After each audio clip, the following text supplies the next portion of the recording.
Hey guys, what's up? I'm Shay. If you guys hear any noise in the background, my sister is on FaceTime with her daughter, so I apologize.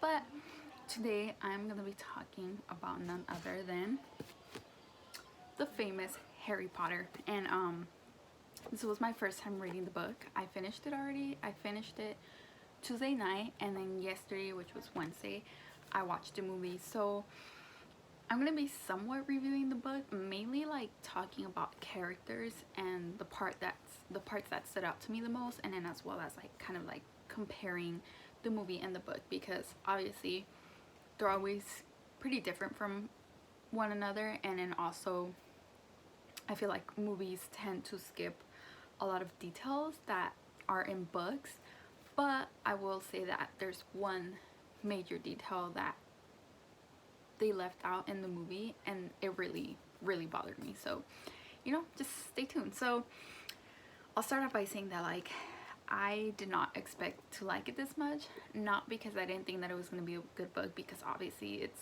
a great book. It's a historic book, it's been famous for a really long time, and I feel like it's one of the series that has gotten the most attention and stuff. So I knew that it was going to be a good book, but I just didn't know that I was going to get this emotionally invested into it.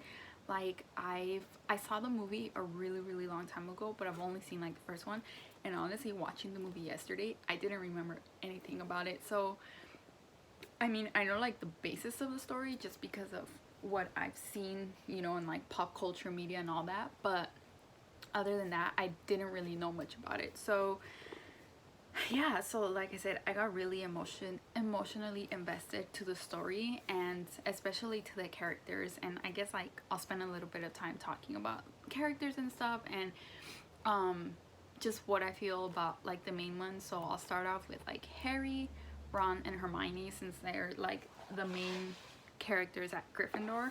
And I will say that like Harry and Hermione, I'm kind of indifferent towards them, because Harry, obviously it's his story, and he's an orphan who's growing up in a home where he is not loved or wanted, and he doesn't know why. He just, I think he just thinks that like his aunt and uncle hate him for no reason, but he doesn't know that his parents used to be wizards and that they were killed, or they were killed by a wizard for being wizards or whatever. Like I feel like the story about why they got killed was very vague, and maybe they'll go more into detail with it, but I feel like there's more to it, because I know like they just say that Voldemort was trying to gather like people to follow him, but since he was bad, Harry's parents didn't want to, and then that's why he killed him. But I feel like there's more to it. Obviously I'm gonna find out whether there is or isn't. So that's Harry, and that's his story. And then so with him, it's like really easy to feel sorry for him and feel bad for him, because obviously no child should have to go through those type of things, like not feeling love and not really knowing what happened to your parents, or even like who you are.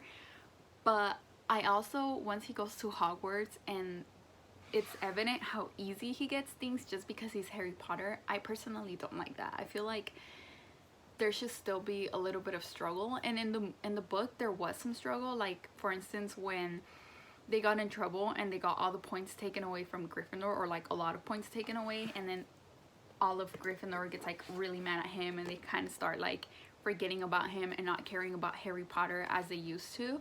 I feel like those moments, were like, all right, cool. But other than that, just him being Harry Potter and getting everything, and he's magically so good at Quidditch, and he becomes the youngest seeker to ever, or like in a really long time. And I don't know, it's just like little things like that I was kind of like meh about. And then for Hermione, I don't like a know-it-all. I've never liked a person who like uses their like abilities and their skill to kind of like make people feel smaller. And that's the vibe that I get from her.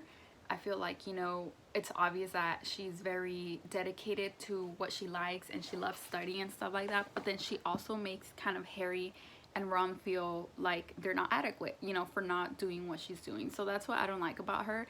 Obviously later on in the book, she becomes more accustomed to the way that Harry and Ron are, which they're kind of just like out there for adventure. And Harry is trying to figure out who he is, and in the process he gets tangled in all these things with like the Sorcerer's Stone and all that. And you know, Ron is loyal, so he follows his best friend. And you know, later on Hermione kind of is like, all right, cool, like this is the type of friendship that we're gonna be. And even though she's still kind of like cautious about it, you can see that she starts letting her walls down and kind of becomes like them in a way. So that I liked about her. But other than that, I'm just like, oh, come on, like get over it. Like get over yourself kind of deal. And in Ron, I love Ron. I love Ron and all the Weasleys. I think they're an amazing family, and I'm really glad that like J.K. Rowling put a family that could make Harry feel as like one of their own. I thought that was really awesome, and I just love them. Like they give me good vibes. And then also that like in the book they do feature his brothers a lot more than they do in the movie. Like in the movie they're kind of like there, but it doesn't really show them as like the troublemakers that they are in the book. And I wish that I could have seen that. So hopefully in like the later books or movies, or yeah, in the later movies, like they'll show more of them. For the teachers, like Hagrid, I love Hagrid. I feel like he's gonna be a father figure to Harry throughout the whole story. So you know, there's not much to say about him other than like, you know, it's Hagrid. Like I love him, and he's so sentimental, and he's just like this giant teddy bear that everybody needs in their life. Dumbledore, I'm kind of iffy about him. I don't know if I could trust him. I feel like he's a type of person that could be good but then can turn on you, and is probably gonna turn on you. And I could be totally wrong, and don't tell me if I am, but that's just how I feel about him. Like I'm a little sketched by him. Professor McGonagall, I feel like she's just more of an authoritarian. Like I feel like she's deep down inside, she's very kind, and she loves, you know, her students and Harry and everybody there. But I feel like to try to maintain the respect that she wants, she doesn't let herself get like too deeply involved with the students, and she doesn't try to be kind of like Hagrid or Dumbledore. She's kind of just like, oh, follow the rules, like I'll be good to you, but you still need to follow the rules and respect me kind of deal. Snape, I like him. Like I feel like in the first book and movie, I like how they portrayed him, and I feel like they built up this mystery because you automatically want to think that he's like a bad person. But once you start hearing about the story of like him and Harry's dad, and how like Harry's dad saved him, and now he owes that to Harry's dad. So like even though he hates Harry, there's still that kind of like protection that he feels that he needs to have over him. I think that's really cool, and I'm really excited to see how his character develops, because I also feel like his character can go really, really bad, but at the same time I like want to see if there's any good in him, and genuine good, not like I owe you a favor so I'm gonna be good. No, like, you know, feel it in his heart to be good. So I'm really excited to see how Snape's character develops. Voldemort, I can't really say much about Voldemort just because he's obviously seeking something, and I was actually talking to my best friend about it when I got to the part of like the forest, and you know, Voldemort drinking the blood of the unicorn to try to stay alive, and then having like him looking for the Sorcerer's Stone and all that.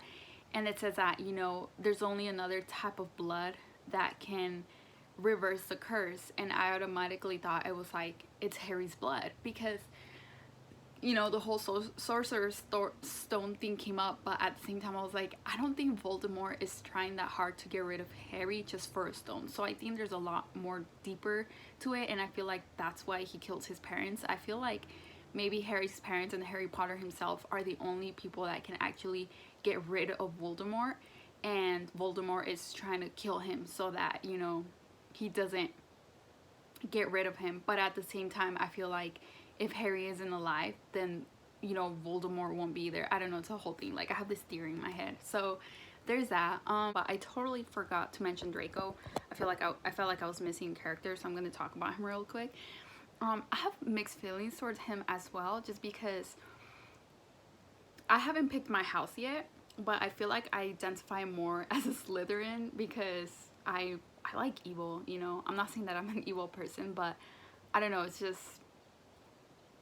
like the characters that have drawn me in most have been, like I said, Snape, because he's so mysterious. I feel like later on in the seasons Voldemort is also gonna draw me to him.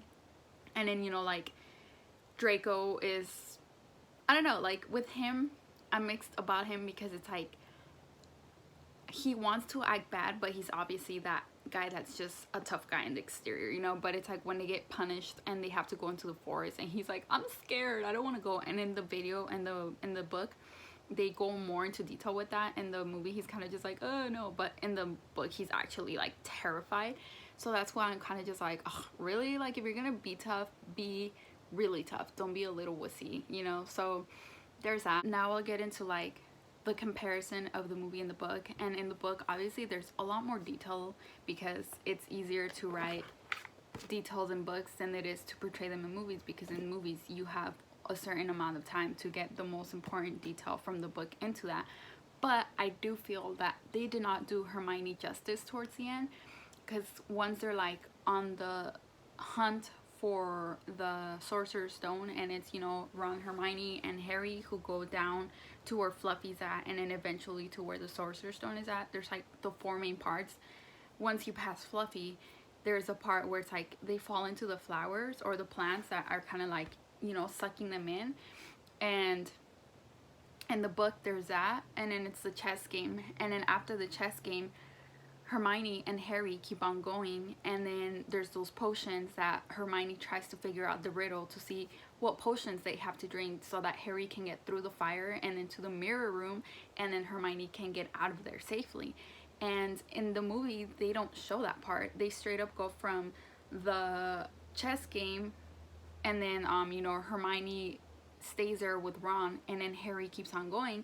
And I thought that was really, really messed up. I thought that, like, I know Hermione shines throughout the movie with her knowledge and her wizardry skills, but I just thought it was really messed up that in the movie they let out the part where she absolutely shines the most. And I don't know why they did that, and I'm not gonna play the sexism card here, but it really was, I don't know, it was really upsetting, because it was like, she solves that, you know, she solves it herself. Like, her critical thinking skills are what solved that riddle, and what's able to get Harry through the fire and get her out of the fire, you know, safely.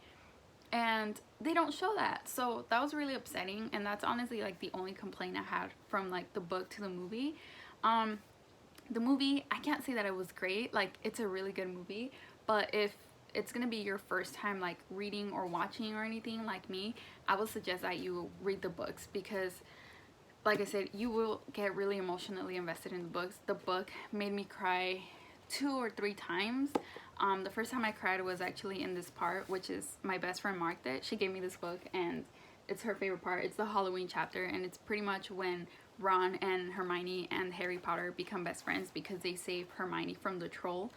And then I also cried like at the end once. Oh no, also when it's Christmas and Harry wakes up to see that he has Christmas presents, and one of the presents, it's the sweater that Ron's mom made for him. I thought that was like super cute. That also like made me cry a little.